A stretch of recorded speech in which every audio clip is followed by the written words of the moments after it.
بسم اللہ الرحمن الرحیم۔ آج کے لیکچر میں ہم دین یہود کی مقدس دینی کتب کا تعارف پیش کریں گے۔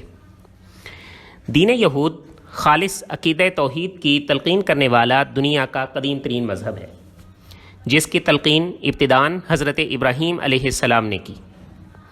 ناظرین، آگے چلنے سے پہلے ہم دین یہود کی تعریف پر بات کریں گے۔ چنانچہ اہل علم کا ماننا ہے کہ یہودیت کی کوئی متعین تعریف کرنا انتہائی مشکل ہے، تاہم اس مذہب کی معروف تعریف اس طرح سے کی جاتی ہے۔ یہودیت وہ مذہب ہے جس میں ایک خدا پر ایمان کے ساتھ ساتھ ایک نسل کی برتری و عظمت کا عقیدہ بھی داخل دین ہے۔ اس طرح اس مذہب کی بنیاد دو اصولوں پر ہے۔ نمبر 1 خدا کی وحدانیت، نمبر 2 بنی اسرائیل کی فضیلت۔ اور اگر اس مذہب کی تعلیمات کے ماخذ کی بات کریں تو اس مذہب کی تعلیمات کے دو ماخذ ہیں، زبانی قانون اور تحریری قانون۔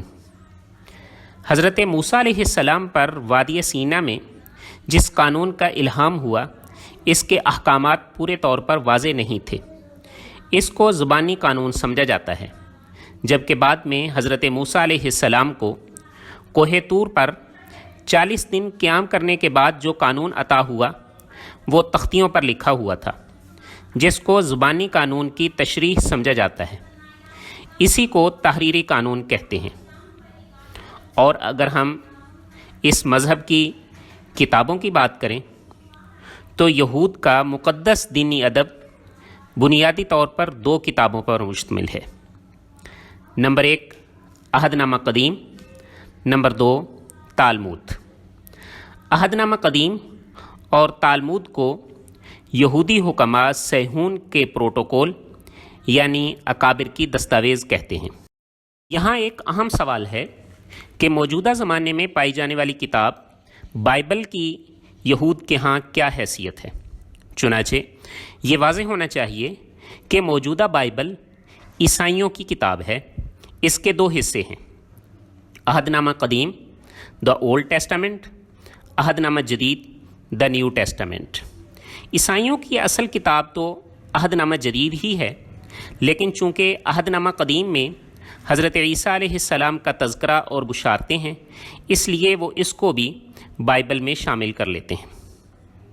اور یہ بات بھی واضح رہے کہ لفظ بائبل کا قدیم عیسائی لٹریچر میں کوئی ذکر نہیں، جبکہ محققین کے نزدیک یہ لفظ پہلی دفعہ سن 1900 میں انگریزی بائبل میں ظاہر ہوا۔ اس سے مراد مقدس یا روحانی کتب لیا جاتا ہے۔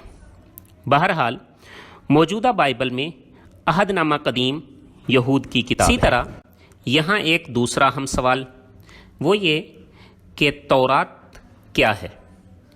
بعض لوگ عہد نامہ قدیم کو ہی تورات سمجھتے ہیں، جبکہ یہ بات درست نہیں، بلکہ تورات عہد نامہ قدیم کا ایک جز ہے، اس لیے کہ عہد نامہ قدیم میں کل 34 کتب ہیں، جن میں 5 کتب ایسی ہیں جن کے مجموعے کو خمسہ موسوی یا اسفار موسوی کہا جاتا ہے، اور یہی تورات ہے۔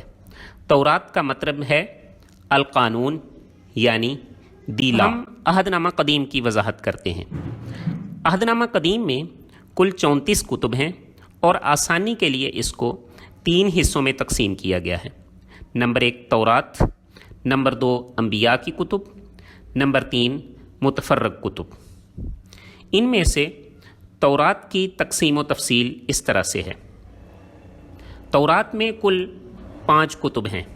نمبر 1 کتاب پیدائش، نمبر 2 کتاب خروج، نمبر 3 کتاب اخبار، نمبر 4 کتاب گنتی، نمبر 5 کتاب استثناء۔ ان 5 کتب کا مختصر تعارف کچھ اس طرح سے ہے۔ کتاب پیدائش یہ کتاب 8ویں صدی قبل مسیح میں تحریری شکل میں آئی۔ اس کتاب میں تخلیق کائنات و تخلیق آدم علیہ السلام کا بیان، اور حضرت ابراہیم علیہ السلام، حضرت اسحاق علیہ السلام، حضرت یعقوب علیہ السلام، حضرت یوسف علیہ السلام اور ان کے بھائیوں کے احوال مذکور ہیں۔ نمبر 2 کتاب خروج، اس کتاب میں بنی اسرائیل کے مصر سے نکلنے، صحرائے سینا میں دشت نوردی، حضرت موسیٰ علیہ السلام کو شریعت ملنے اور آپ کے احکام عشرہ کا بیان ہے۔ نمبر 3 کتاب احبار، اس کتاب میں فقہی و معاشرتی مسائل اور قانون و احکامات کی تفصیلات ہیں۔ نمبر 4 کتاب گنتی، اس کتاب میں تاریخی احوال اور بنی اسرائیل کے شجرہائے نسب کا بیان ہے۔ کتاب استثناء، اس کتاب میں قوانین اور احکام عشرہ کو دہرایا گیا ہے۔ حضرت موسیٰ علیہ السلام کے خطبات بھی شامل ہیں اور حضرت موسیٰ علیہ السلام کی وفات کا ذکر بھی کتاب استثناء میں ہے۔ اب ہم یہود کی دوسری بنیادی کتاب تالمود کا تعارف پیش کرتے ہیں۔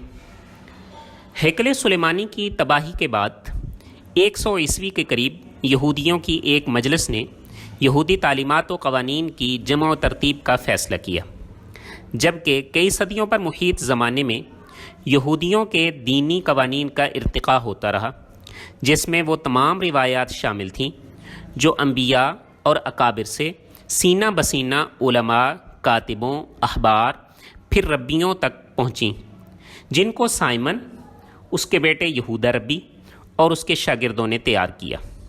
یہ مجموعہ تالمود کہلاتا ہے۔ تالمود کی یہودیوں کے ہاں بہت اہمیت ہے، اس کو وحی غیر مقطوع کی حیثیت حاصل ہے اور اس کو عہد نامہ قدیم کا تشریحی لٹریچر سمجھا جاتا ہے۔ ان کا خیال ہے کہ جو صرف تورات میں مشغول رہا اور تالمود سے بے اعتنائی برتی، وہ نجات نہیں پا سکتا، اور وہ یہ بھی کہتے ہیں کہ جس نے تالمود کے بغیر تورات پڑھی اس کا کوئی خدا نہیں۔ تالمود کے 2 حصے ہیں، ایک مسنا، دوسرا گمارا۔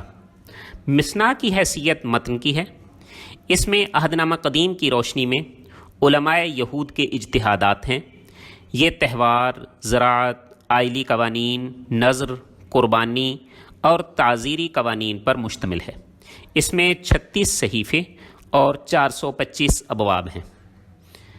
دوسرا حصہ گمارا، اس میں مسنا کی تعبیر و تشریحات ہیں۔ یہ مجموعہ کئی جلدوں پر مشتمل ہے، جس میں طب، نباتات، فلکیات، جیومیٹری اور دیگر مضامین پر بھی تأثرات موجود ہیں۔